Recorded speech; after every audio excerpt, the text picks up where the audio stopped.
Welcome to the Luke and the Pete Show. Pete Donaldson with you, joined by Mr. Lukey Moore. Lukey, I've still got a big mound of licorice sweets that I'm piling through, and I do not mind admitting I'm having the time of my life. Good to hear. Yeah. While you're eating that, have you seen this this guy on Twitter who is essentially found a World War I era puppet from the Imperial War Museum's TikTok page? What? So basically, the Imperial War Museum TikTok page, which is surprisingly funny, for what is, which is, for the last time I was there, had a truly horrific Holocaust exhibition. Nice. It's got this World War One like marionette type puppet, like a ventriloquist dummy type puppet.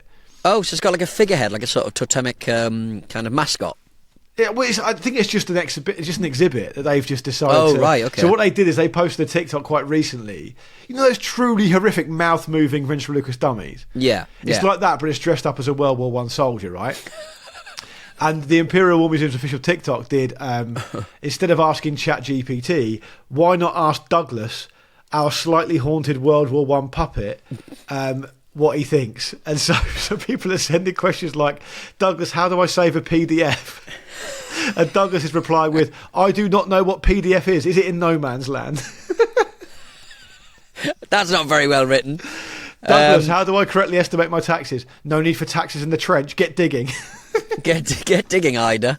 Douglas, help me with my assignments. Where have you been assigned? Is it the Somme? If so, good luck. Oh, fantastic. Great work. Douglas, what is love? Love can be seen everywhere in the trenches. Thanks, Douglas. Oh, I love this. He's horrific to look at, isn't he?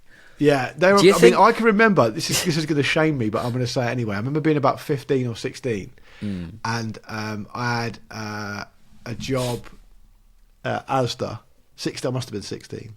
I was in the dairy section at Asda, which meant I had to be there for 6, which when you're 16 is fucking brutal. And you had to be there for the milk delivery, basically, and the shop opened at like 8 or whatever.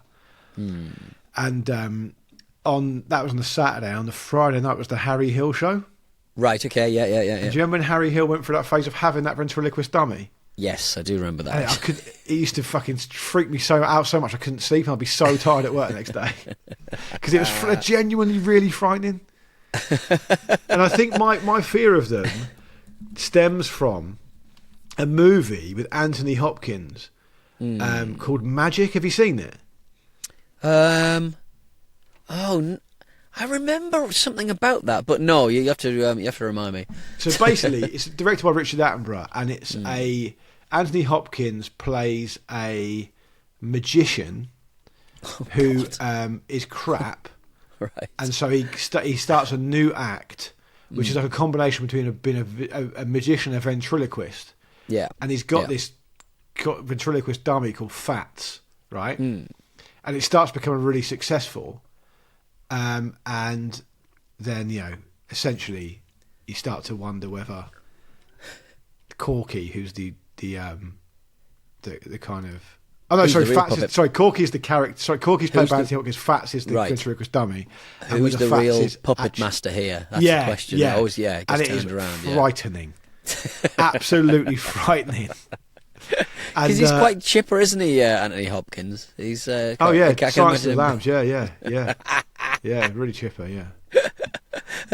So I think that's where it comes from. But do you have a fear of them as well?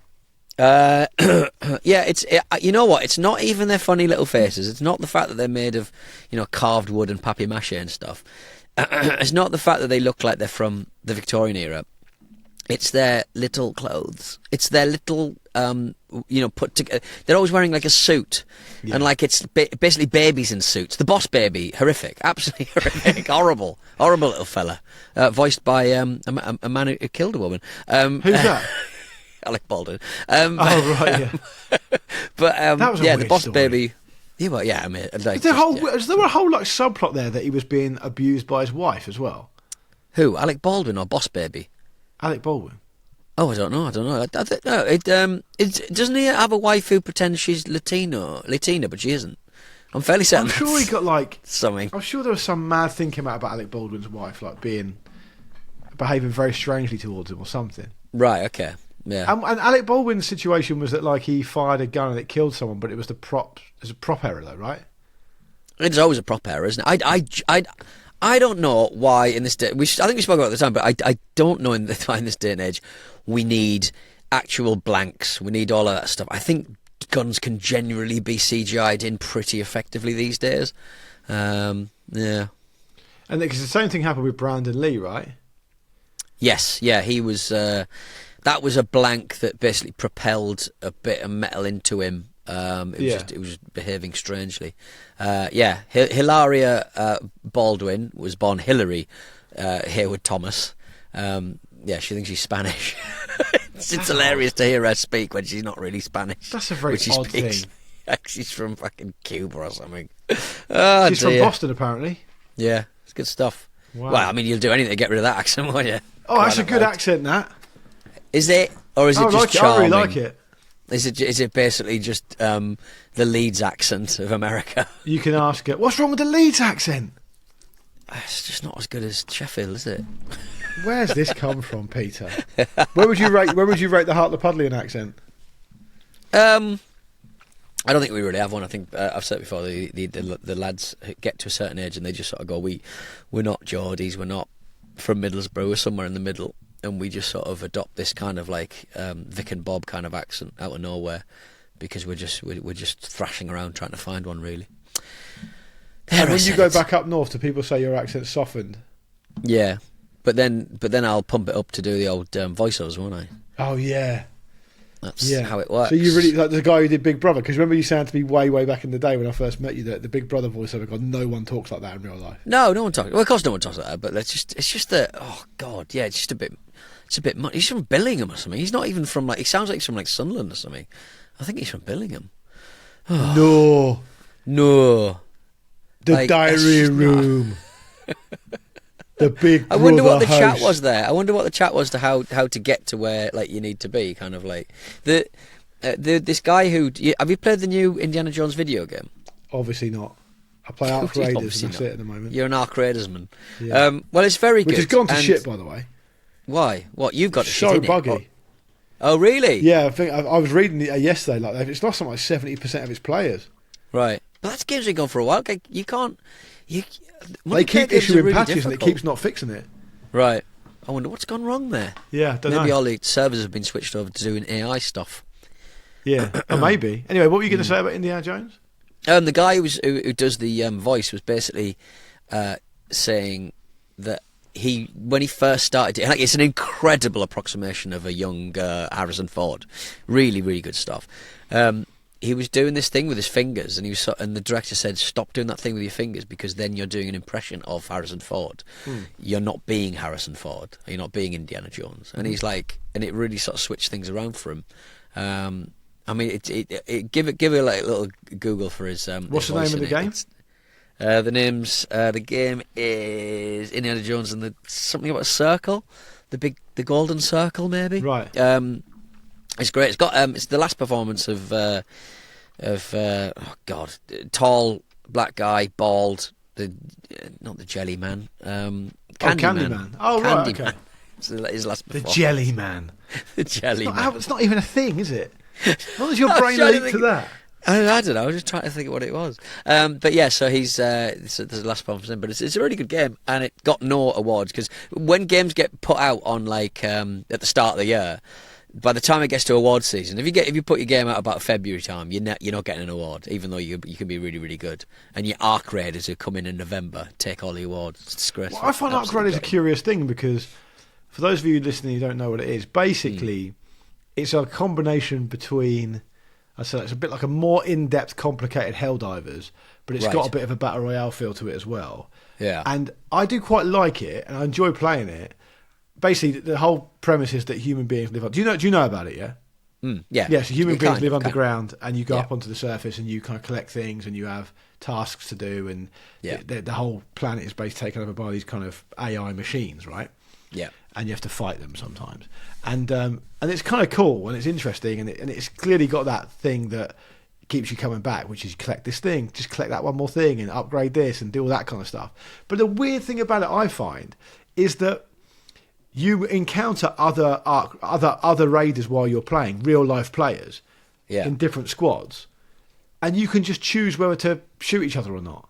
And so that's all right, doesn't it? No, it's kind of weird in practice because it develops this kind of almost like caught between two stools type feel, where if it was like you weren't able to kill each other, or actually no, I'll tell you what would be better. It would be better if you could just choose a game mode, whether you could say, right, I do want to fight other raiders or I don't.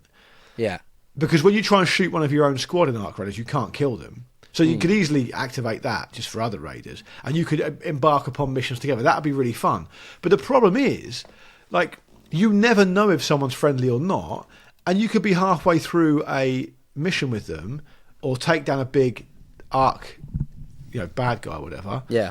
And then when you're looting it after you've killed it, they'll just kill you. But isn't that not just life? That's just And when they kill you, and... you lose all your stuff. Yeah. That's how. Look, I'm in a business proposition with you, Luke. You could turn around and do that to me tomorrow. That's the rich tapestry of life, isn't it? Really, I suppose. Well, you lose all your stuff. You could betray me. I could lose all my stuff. Mate, I would never go after your blueprints. My blueprints. Or I'll have your kidney. I'll have your little kidney though. I'd never go after your Leaper Pulse unit. I'd never do that, mate. Leaper Pulse. Have you played Outriders? It's quite good. No, and that's why it sounds ridiculous. It probably has more. It probably has more sway. Probably has more heft when you're talking about it because you know what you're talking about. I'd never take your funny. Your Bombardier Cell. Bombardier Cell. Or your Anvil. That's a type of gun. Anyway, so I kind of like it on one level because it's more in depth than Helldivers, which did get genuinely quite repetitive. Yeah. And then I guess I was kind of a bit bored of PUBG. Because the reason I got bored of PUBG is because the game engine they're using is just now so fucking outdated. Because ultimately, all they care about it seems to be like Korean teenagers, right? Okay, and competitive players, and the graphics and the fucking glitches and stuff were so bad. Are they not going to sort of change it to a new system? I think they are. I think they changed it. Okay. I think they changed it to a new game engine, but I don't actually know when that's happening. Right. Which would be, that'd be amazing if they did do that. Apparently they're changing it to Unreal Engine 5 or something, if that's a thing. Oh, that's not always a path that's recommended. Right, is that bad, is it?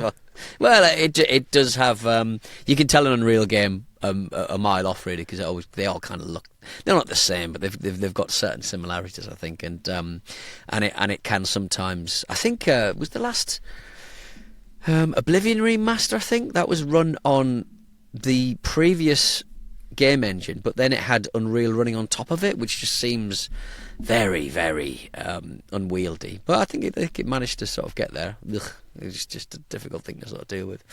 Have you seen the guy who's playing Red Dead Redemption at 4 frames per second? Yeah, I saw that guy. It annoyed me just watching it. Yeah, and there's also a guy on Skyrim, and he's doing one thing a day. So and he gets chat to decide what he's going to do. So I think after about a year, he's escaped out of the dungeon at the start of the game, and then he'll get to like a house, and he'll do. So he does one thing. So that means like one action: open a door, close a door, open a casket, close a casket, take an apple, drop an apple, do it, and the people in chat decide what he's going to do, and basically they cajole him to get to this place in a map where there's like 100 potatoes or something, and he just has to pick up every potato or every coin or something. That Red Dead Redemption guy playing 4 frames a second, it's really nostalgic for me. It's like it used to be acceptable. It used to be when you're acceptable playing to those play really games old-fashioned choose your own adventure type games. Like it was. Yeah. I actually went down. I think we were talking about this a couple of weeks ago, but I actually went down a bit of a rabbit hole afterwards, watching solutions to the hardest Lemmings levels. Oh wow! Okay, nice. That's pretty cool. Yeah. The guy doing it was really good. They're quite intricate, those things, especially with like an Amiga mouse back in the day. Good time. You need good timing. Yeah. But I remember sitting down in front of my old like 386 PC or whatever, and really toiling at a load of these Lemmings levels. And there's a really interesting article. It might have even been in the aforementioned Atlantic actually, about the culture of video games based as they relate to the generation of people so basically what it was saying was Generation X people like us, we grew up as, and obviously we're the first generation to have kind of video games being that prevalent in our lives, but we grew up in a kind of 3 lives and you're done, no saving of progress, really, proper like high stakes gaming. And this guy was talking about how now the model for games is to save your progress and endless lives and all the rest of it, and that's just how games are now. And he was talking about how that relates to people's outlook in life, right? And their attitude towards things.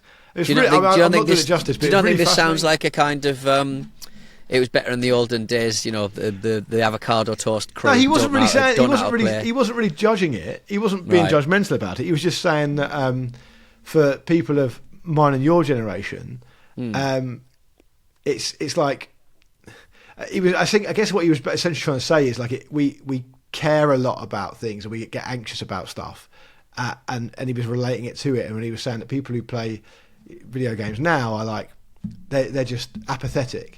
Because the stakes are much lower, and there's obviously other reasons. There's obviously other reasons for it and everything. It wasn't like a kind of back in my day, you know, stop drinking your £5 lattes and you'll be able to afford a house. It wasn't that kind of chat. Right. Okay, it was just quite interesting how it was reflective of. But that's why like games like Dark Souls sort of bringing it back to, you know, making it a little bit tougher. People sort of really responded to that and sort of going, you know what, this is what games should be, really. It should be testing. It shouldn't just be a. But then also, if you make a video game that's in any way difficult these days, especially with people's attention spans with you know the internet and stuff, they have other things they could be doing. Yeah, it's a balance to strike, isn't it? Because people want like, you got to remember, like I'd have like the impossible video game Paperboy that would take 5 minutes to load up on the old Specky on the old Amstrad CPC 6128, and you'd play it, and if you wanted to play something else, it would take another 5 minutes, or you'd have to go out and buy a game. Nowadays, you can just download them, you can watch streams about them, you can do all this stuff. But if I was a video game creator who spent ages toiling over a video game, and you wanted people to experience it, I'd be a little bit annoyed if people just played a couple of levels and then, you know, chucked it, like kind of just got rid. Do you remember Super Ghouls and Ghosts? Yes, yeah. That's like seen as one of the hardest games ever, isn't it? Any time, yeah. Ghosts and Goblins, Ghouls and Ghosts. I don't know where Ghosts and Goblins, Ghouls and Ghosts fit in. I was always a Ghosts and Goblins guy. Well, I think the Ghouls and Ghosts one is the Super Nintendo version, maybe. Right. Well, I mean, similar, certainly similar concept. Anyway, you start in a graveyard. You're a knight, and when you get hit and lose a life, all your clothes fall off. Yeah, it really is sexy stuff. I remember a game called Strikers Run back on the BBC Micro, maybe. So it's definitely around that time, and it was like a side-scrolling platformer, really basic, because it was like I don't know, either an Acorn Electron game or a BBC Micro game or something. And it got to the point where there was this bit where it was like super hard to get past it, and as was the custom with those games back in the day, if you got 3 chances at it, and if you got it wrong, you just back to start again. And I never got past it. And then a friend of mine wrote a book called what was it called now? It's called the 8-bit book or something, and he basically reviewed and retrospectively looked at all the different games of that era, and he basically just did some research, spoke to the developer, and found out that was actually impossible. It was a fucking glitch or something, and you could never do it. Yeah, so and there was no people you could complain to. Nah, these companies kind of arrived and disappeared like under the cover of darkness. Anyway, exactly. I remember there was a video game called Metro Cross that no one ever remembers or talks about, and I used to think that it was because it was like basically a cyberpunk kind of get from one side of a really shiny floor, I don't know, like TV show or something, to the other side. I thought it was based on the Metro Centre because I was in the Northeast, and the Metro Centre was the most futuristic thing anyone could ever imagine or consider, conceptualise. That was your link? That was my link, I thought, because it had the word Metro in it. It's got to be about the Metro Centre. It's all anyone's talking about. That and the Harvest Festival. That is we've fine. talked about before. Speaking of how kind of like DIY-ish in feel those kind of games were, that game I was always obsessed with that I told you about before, Exile. Yeah. Like the lads who made that, they had like a phone in their office, and there was like a number printed in an instruction booklet for the game when you bought it, and if you need any help, you just call that number and they'd answer it. And they'd talk you through it. Don't do that. And if you completed it, they sent you a certificate. Yeah, don't do that. Crying out loud. Why? Just have nerds ringing you up. Be a proper company like Sierra Online or LucasArts, where you'd ring a helpline and you get all that delicious money. Yeah, but I don't think they had the resources. I think it was just like, it's the office phone, just No. call it, and It's a good point, whoever's actually, in will answer it. Did you ever ring any of those like club call-y kind of things where you'd like phone up or Porno lines? Not porno lines, but like you'd ring up like I'd ring up like Transfer Talk. Nah, Newcastle United's. I was too scared of my mum to do that. I'd get absolutely Right. smashed if I did that. But I needed the information. As a 14-year-old Newcastle United fan, I needed to know whether the Keith Gillespie deal was coming through. Yeah, it'd always take like 5 I minutes needed to that get for to some the- reason. get I to the don't know juice of it, why. wouldn't they? Yeah, They'd always take so long to tell you what was actually happening. yeah. I used to genuinely watch. I used to basically experience a lot of football matches through teletext. Yeah, hugely. Yeah, 3 or So 2. we'd be on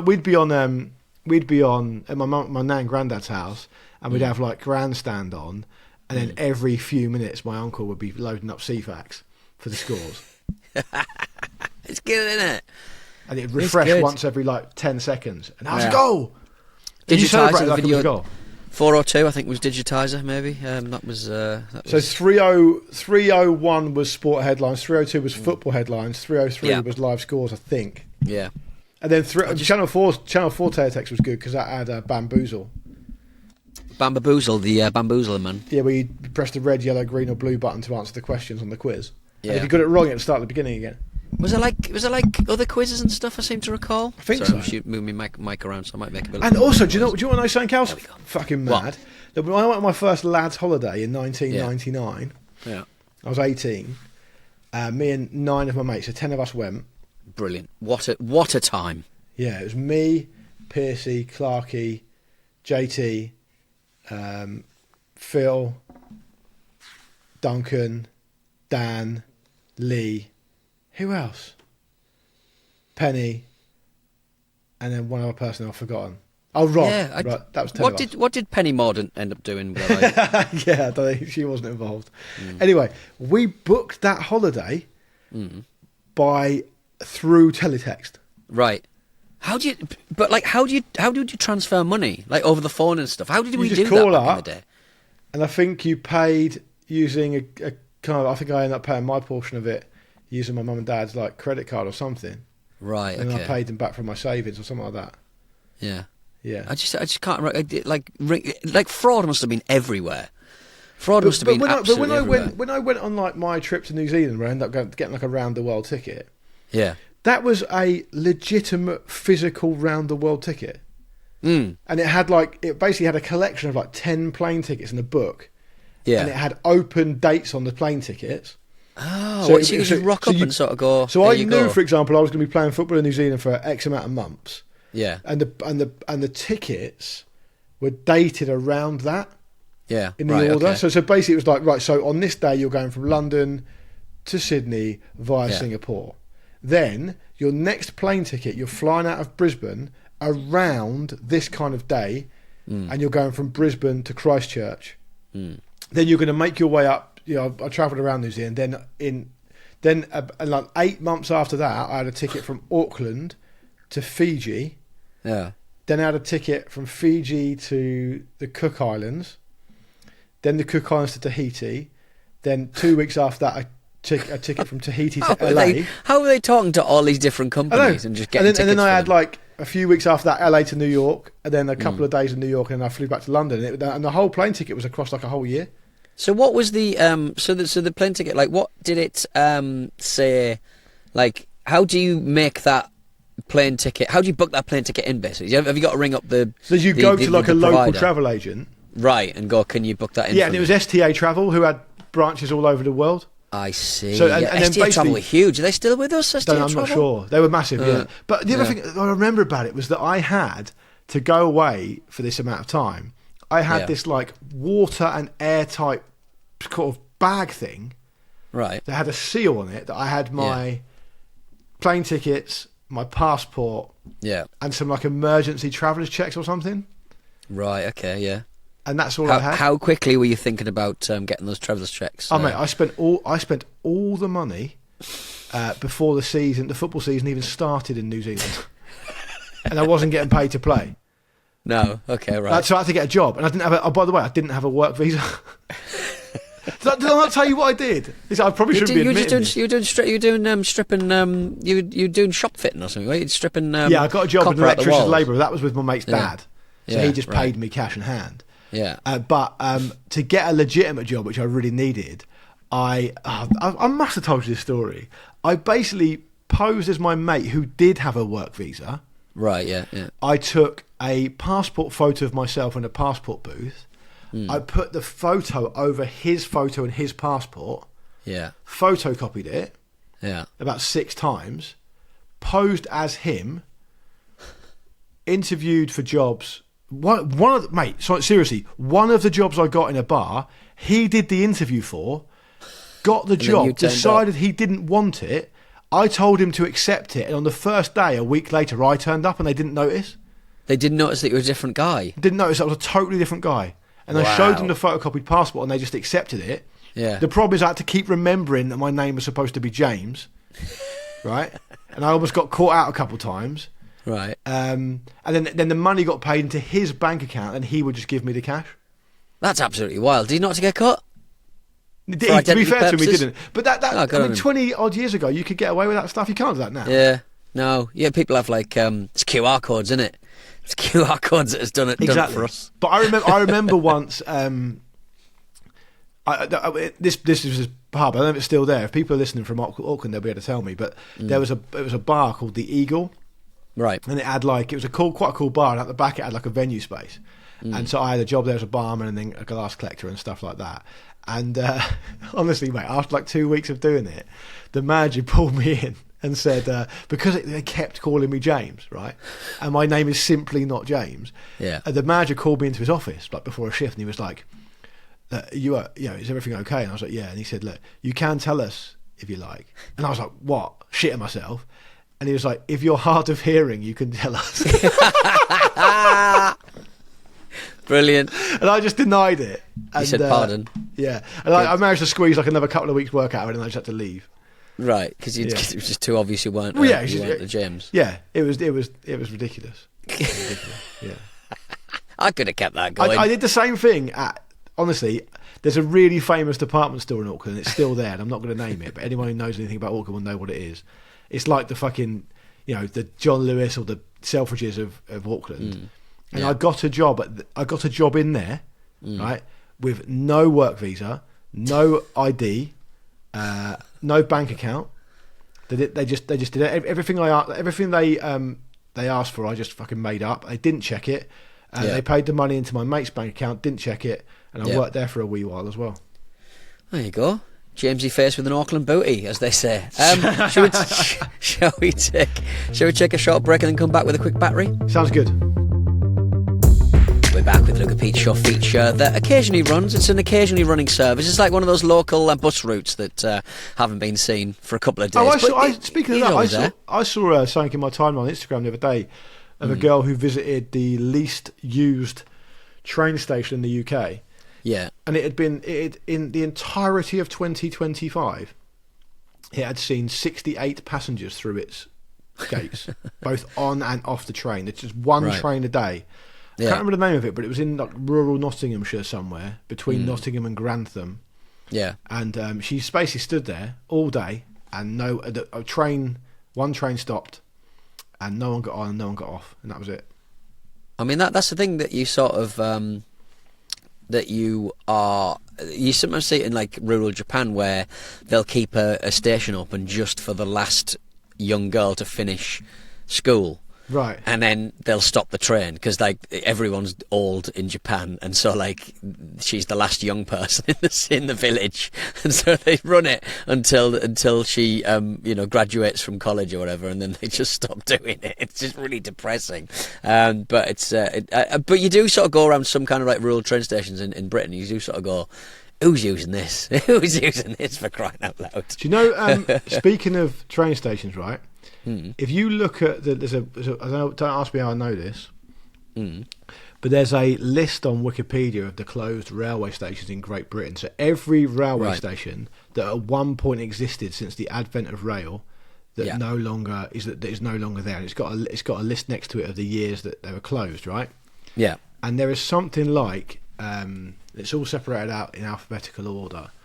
And there is something like, mate, 300 odd stations that no longer exist that have been closed that just start with the letter A.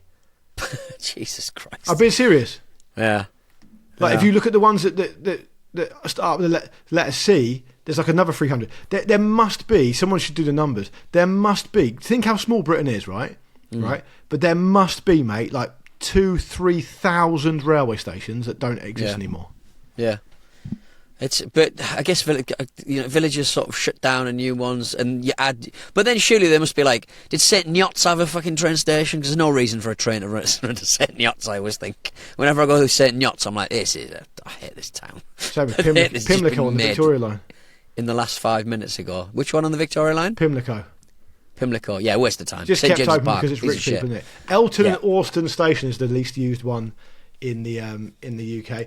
Bruno, try and find out how many train stations have been closed in their entirety since the advent of rail in the UK. It is, I promise you, it's a fucking baffling number. While we bash out a quick battery submission, Tom is looking for a third successful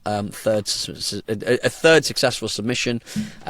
He's come in with a message. Is the battery in?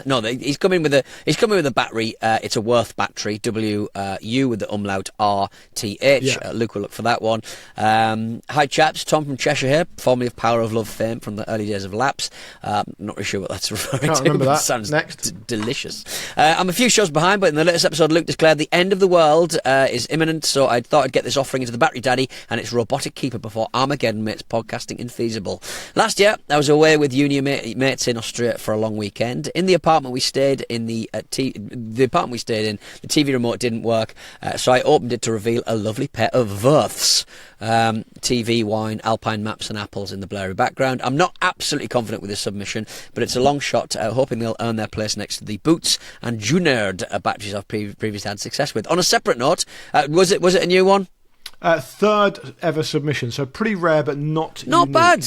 Yeah, I saw that and I thought, I'm very surprised we've never had a Worth before, but good on you.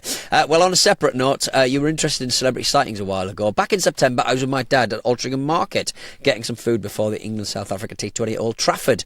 A great record-breaking game that I'm sure both of you would have zero interest in. You're not bad on a bit of cricket. A familiar-looking, well-dressed bald man asked if he could sit at the end of the table we sat at, and we agreed. After he was joined by a friend, around half an hour later, some school kids came over to ask him for a photo. It finally registered in my mind that it was Nicky Butt, Man United and Newcastle midfielder. Nice. He was a Man United midfielder and current occasional pundit occupier of a chair around the overlap table. I, of course, didn't bother him. I'm of the Donaldson school of thought that his day wouldn't have been improved by any interaction with me, a complete stranger. Good work, Tom. I'm also a Liverpool fan, but not one of those Liverpool fans, so his playing career didn't bring much enjoyment apart from that time. He was the best player at the World Cup, apparently. Keep the go out. Tom from Cheshire, seen Nicky Butt in a pub. Not too shoddy, I think, and he didn't bother him. Good lad. It's a pretty good spot, I think. Definitely. Sorry, it's not a new player, but it's a pretty rare battery, so not a bad effort. No. And a rare sighting of Nicky Butt in the wild as well. So well done, fella. And keep your messages coming in. Hello at LukePeteShow.com is the way to do that. You can get in touch on the YouTube as well. We'll be back on Monday. But in the meantime, do you want to know about train stations? You want to know about train stations? Oh yeah, go on, bang it in. Yeah, all right. Bruno's I was looking at the for battery. If someone's filled something in at the top of the running order, I was in the battery section having a little peek. No, that's okay. Finish us off with some train facts. Bruno said that back in the 1960s, the United Kingdom had over 7,000 train stations. Too many. Too many. There's 2,500 now. But right. I feel like I'm the only person on this show passionate about this. I think we should be honest with ourselves and understand that for an island the size of the UK, 7,000 train stations is obscene. Overtrained. It's absolutely obscene. Overtrained. Yeah. It's wild. I agree. That's why they're so expensive. They've got to manage all of the systems. Well, there's only 2,500 left now, which is still quite a lot. Yeah, good point. All right, we'll be back on See you later. Lukey, I'm off to catch my train. Lukey is too. We'll see you later. It's like you just leave the house and you'd be on a train.